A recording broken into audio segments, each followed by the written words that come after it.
Welcome back to the Matt Buff Show. Great to have you rolling along with us on this Thursday. We talk about the craziness in the world, but is it all for a specific plan or reason? And what's going on with our friends in Israel? We don't have a friendly administration in the White House right now. This regime does. I remember when Barack Obama kept Benjamin Netanyahu waiting for about 3 hours in the waiting room. Just disrespectful. Now, Biden doesn't know who Benjamin Netanyahu is. He doesn't know even where Israel is. Probably couldn't point it out on a map. But his staff sure does. And those socialists are after Israel. And we've heard the likes of Elon Omar and everything like that. And we're going to talk more about that with our old friend, Jackie Alnor. Welcome to the show, Jackie. Great to have you. Good to see you, Matt. Well, we haven't talked in about, 7 years on a show together? That's true. You can tell when the last time was by the age of your youngest son. Yeah, who's 11 now. Ooh. That's been a while. Time is flying, and it's time for everyone to check out Jackie's new book, The United States of Israel, America in End Times Prophecy. It's available on Amazon, wherever books are sold. We'll put the link on thebuffshow.com. So very excited about the new book, Jackie. I can't imagine why you'd look around at today's world and go, well, everything seems fine. Yeah, well, things are really wrapping up as far as history goes. Because if all eyes on Israel, and the situation, though, that I talk about in my book is that all eyes on Israel isn't the same thing as all eyes on Judah. And that's where people, have been preconditioned to not see that the promises made to Abraham, Isaac, and Judah, or Abraham, Isaac, and Jacob, did not all contain just the one tribe, but all the tribes. And there's been cults that have, gotten some things right and some things wrong on the topic, but they've made everybody afraid to even look at the fact that the promises to the patriarchs was that they would not only be a nation, but they would be a company of nations, and that they would be, their offspring would be as big as the sands of the sea and the stars in the heavens. And that can't just speak of Israel as we know it today. And so that's hard for people to accept, because my contention is that of all the tribes of Israel, it makes up about a fourth of the planet. And Judah is Judah. And that's where, the Bible talks about the northern kingdom and the southern kingdom. And that prophecy says the two will be two nations in the end times. And the two sticks of Ezekiel 38 would be two sticks would come together in his hand, two nations. And who are those two nations? Because the Bible says that there will be two nations and that they will become as one. And, that's hard to grasp. But there's only one nation on the planet that contains all of those tribes, including the tribe of Judah. And I make the case in this book for that. And, I'm not teaching exactly British Israelism like some cults have taught, because that's only a small piece of the picture. They're only one of many of where the lost sheep of the house of Israel were scattered back in 720 BC. So you talk about America as being that nation, and in the book where you say it's hidden in plain sight, it's hiding in plain sight, the destiny for America, which is really remarkable, because America does have, or had, a lot of standing and dictate what happens to the world. And a lot of people think America is the stopgap between people invading Israel. Would you agree with that? Yes, I would. And I see that prophetically when you understand who all the players are. Again, going back to Ezekiel, and it has to do with the Gog and Magog war. All the prophecy teachers are talking about the Gog and Magog war. And yet, when you look at the passage in Ezekiel about the Gog and Magog war, which they all say is, Russia as Gog coming down against Israel, you'll see that they do come down against Israel. But while Gog is attacking Israel, a thought comes into his mind that he would go up against the land of unwalled villages.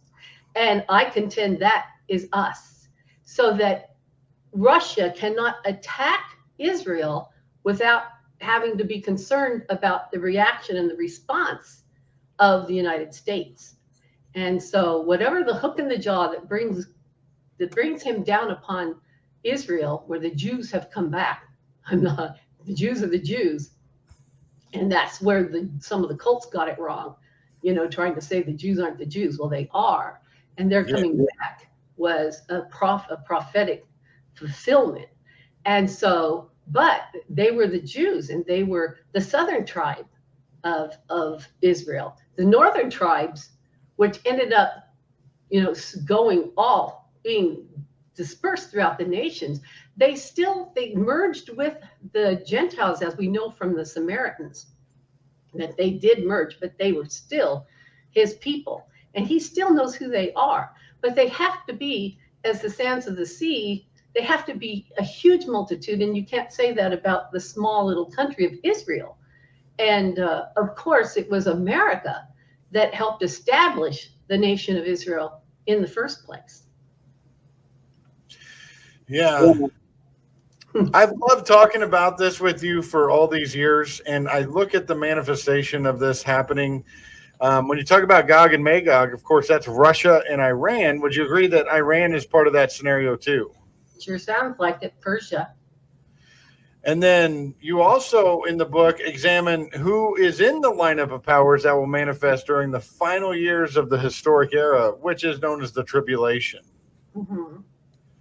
So talk about what you see with like the WHO, what's going on in Davos with the World Economic Forum, and talking about this global economy that is really coming together. I mean, you've seen this manifest in real time, especially in the last 2 years. Yes, and I believe that what we're seeing come together with the EU is the fulfillment of the prophecies in Daniel of the 10-toed kingdoms, of the restoration of the Roman Empire, which a lot of prophecy teachers understand that to be from the 2 legs of iron down to the iron mixed with clay. And I believe that is the restoration of the Roman Empire, which I believe the World Economic Forum and even the UN and all of these globalists are trying to restore. And that's why they fought so hard against Brexit, because, see, they want to have that same, control over the same nations that the original Roman Empire had control over. And that's where I feel the Pope fits in as the spiritual side of that. And I still see an expectation of the Antichrist rising through that system. And he's preparing the way by making a global economy. He wants a global village, let's say. And so as that's all forming, they're distinct from Israel and America. And I see Israel and America being those 2 nations who are being attacked. And so I don't see as us so much joining with the EU as much as being set aside from them. And we'll see how it all plays out. See, with prophecy, it helps us to make sense of things as they happen, but we can't totally predict specifics, and that's what a lot of people, I think, try to do. But with Bible prophecy, even when things were fulfilled in the first coming of Christ, the apostles looked back and said, wow, did he not tell us that? It's like they don't realize it until after the fact. And I think that we have to widen our perspective to see things as they're going on, because we don't have it all figured out. So in the book, The United States of Israel, I want everybody to check it out. You also mentioned the 144,000 witnesses that are present there, and you can really tie this into the trek back to Israel. Yes, yes, because the 144,000 will not be 144,000 Jews. It will be 144,000 each of the tribes of Israel, except for the tribe of Dan.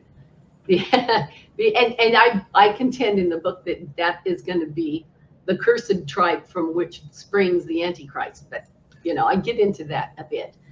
But there's still 12 tribes because the tribe of Joseph is split between Ephraim and Manasseh. And so there's still 12. And so they're not, these, I'm not saying that all 144,000 are going to come out of America. I think they're going to come out of the countries, as I said before, where Christianity spread in the first century, where Jesus says he was sent to the lost sheep of the house of Israel. And that's where they spread. And history shows even that's where Christianity spread. So it was exactly as Jesus said. And, there's a lot of New Testament passages too, and I can tell you one in a minute that really shows that to be true. So this isn't just Old Testament, it's New Testament as well.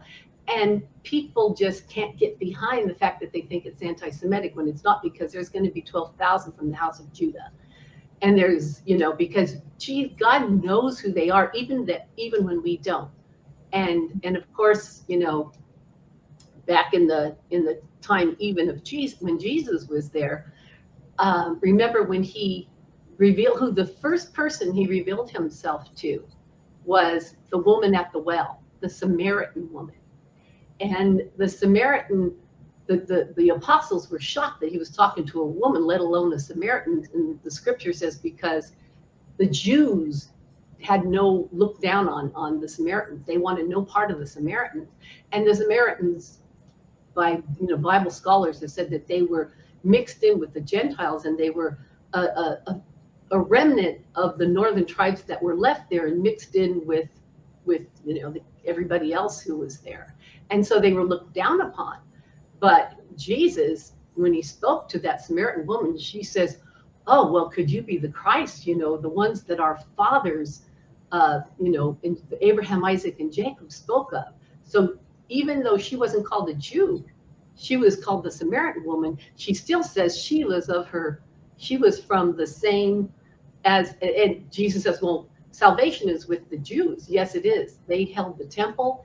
They were the line in which the Messiah would come through. And then he revealed himself to her that he was the Christ. Stay with us on The Buff Show. More to come with Jackie Alnor. We are back on the Matt Buff Show. Let's jump right back in with Jackie Alnor. And you compare that with the Canaanite woman who clung to Jesus and said, my child is sick, please heal her.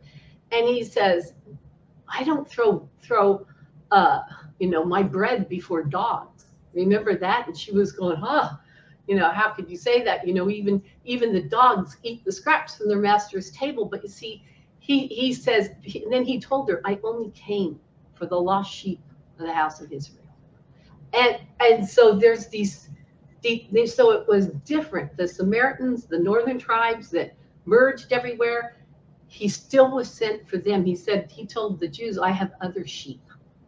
And the Mormons may try to say they're the other sheep. I think some of the cults have mixed this stuff up so bad that we don't even have the proper worldview. But, again, when the 144,000 are sealed, I believe it's going to come from all over the Western world. But it's just with Israel being a nation, America being a nation where all of them came together here in the 16 and 1700s. And that's where we all are. We were gathered here. Absolutely. Do you think the fall of Christianity in America and around the world, the people leaving the church, is also prophetic? Absolutely. It's part of the great departure, the great apostasy that would happen before Jesus comes. And scripture says when he comes, will he even find faith on the earth? It's going to be very hard to find. And that is the same pattern that the Israelites always did. They always wanted to merge with whatever culture they were in. Look what happened in the Exodus when Moses was gone for a little while, and they built the golden calf and said, oh, he's the one that brought us out of Egypt, right? And And so they always did that. And that's the pattern, always has been, and it is now, that they turn aside from following the Lord. And we know that the whole condition of the planet has to be so far gone and so against God for that cup of iniquity to be full before God casts it down upon the earth for judgment. And so both the United States and Israel are part of the time of Jacob's trouble, because we all come from Jacob. As far as the Western world goes, and I looked at all the other nations. None of them really had any sort of biblical foundation at all. When you look at India and China and Japan, and you got Buddhism and Hinduism and all these long-held false religions in these places, that where Christianity rarely made a dent. And but there are those, again, it's not just that white people can be saved. It's we are what whoever is of the house of Israel are the ones that are God's witnesses.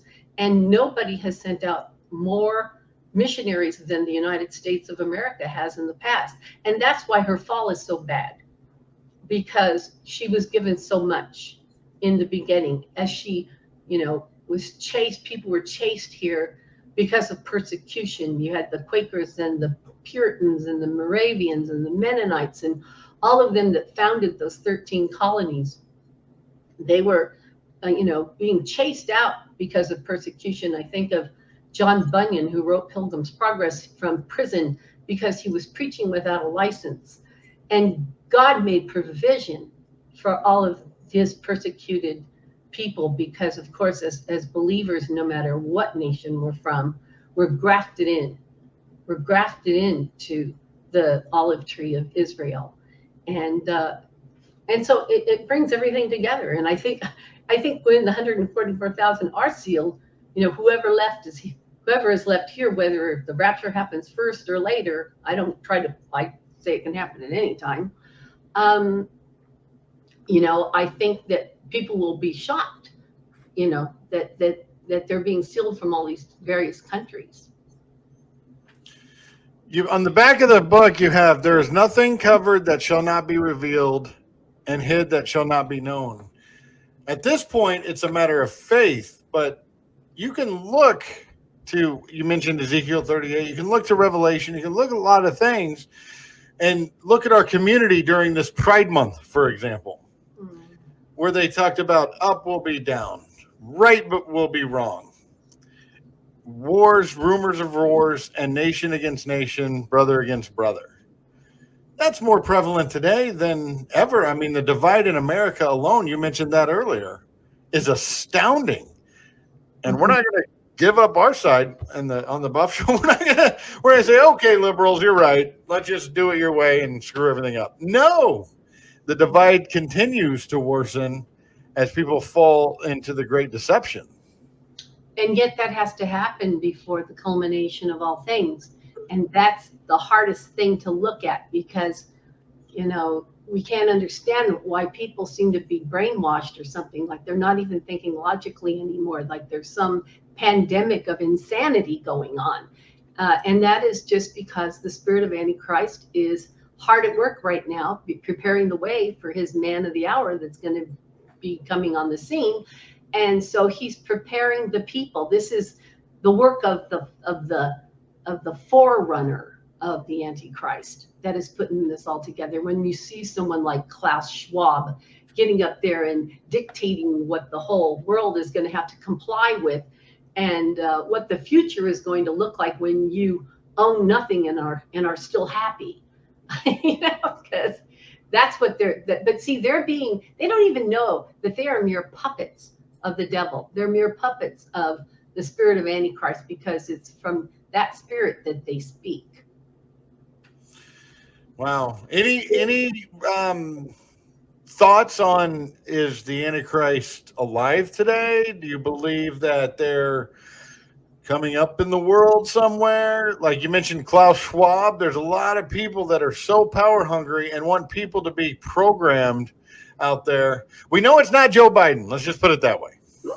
Oh yeah, my favorite candidate is Elon Musk, but no, I don't think he's gonna. I really don't think he's going to rise out of America. First of all, I think he will be. I think from one of the northern tribes. Okay, I don't. He's not. I don't believe he's going to be from Judah. I do believe he's going to come from the tribe of Dan, as I said before, and he's going to be called the Assyrian. And a lot of people think, well, since he's being called the Assyrian, he must be an Arab or something. And because there's a lot of people who are teaching there's this Arab Antichrist, and I don't believe that for a minute. When the in 720 BC, when the northern tribe was scattered, they went up north, of course, from the Assyrian captivity, right? And so the people up there and beyond were referred to back in the day of Jesus. They were even referred to as Assyrians. And so, but they kept going, you see. The Anglo-Saxons, a lot of historics, the historians I've looked at, especially in the 1800s for some reason, could see that was the Saxons were Isaac's sons. And they like, even with the last diaspora of the Jews after Rome, sacked Jerusalem, they all went in the same general vicinities around them. And that was the same path where Christianity spread, fortunately for us. But it wasn't, it was God had prepared all our hearts, and all of us were then, once we accepted the Messiah, then we were to take that to the four corners of the earth. And that's what we've done, but you don't see a total overcoming of all of those false religions in those other countries other than in Western civilization. And that too, when you look at the promises made to the tribes, you can see that is where the fulfillment of all of the promises to the tribes took place, was in Western civilization. And so that, I believe, comes down to this crazy stuff going on today with this anti-white stuff. I mean, and if you're right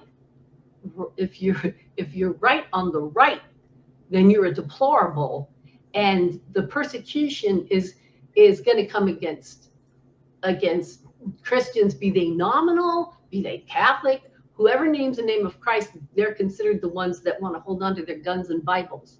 And so they're going to be targeted. It's going to look like the Holocaust on steroids. And that's what I see also when you start recognizing who the players are, that explains the wideness of the hatred of the so-called deplorables. So Trump kind of really got that stirred up. I think it really stirred up the spirit of Antichrist when he moved the embassy to Jerusalem, when he had the picture of him everywhere with him and Netanyahu shaking hands. It was like the preview of those two sticks, those two that come together. And that infuriated him. And look at the response that the devil in his fury did to both of those men when that shook him up. Oh, that is an excellent point. We have to continue this down the road, but I want to make sure everybody checks out the book, because Jackie goes into this a whole lot more. We're going to post a link on thebuffshow.com/Jackie Alnor and on the homepage, The United States of Israel, America in End Time Prophecy. We don't want to spoil the ending of what you write about, because this is just remarkable. And just when you just said the two sticks with Netanyahu and Trump, and how the rage formed up against both of them, they're both out of power for the moment, but that might change soon too. Jackie Alnor, thank you so much for this extremely important and wonderful insight. Thank you for having me. So glad to see you, Matt. Blast from the past. I look older. You look the same. The makeup. That's awesome. Very good. Everybody, thank you so much for joining us on The Buff Show this evening. We'll see you next time. Stay smart out there.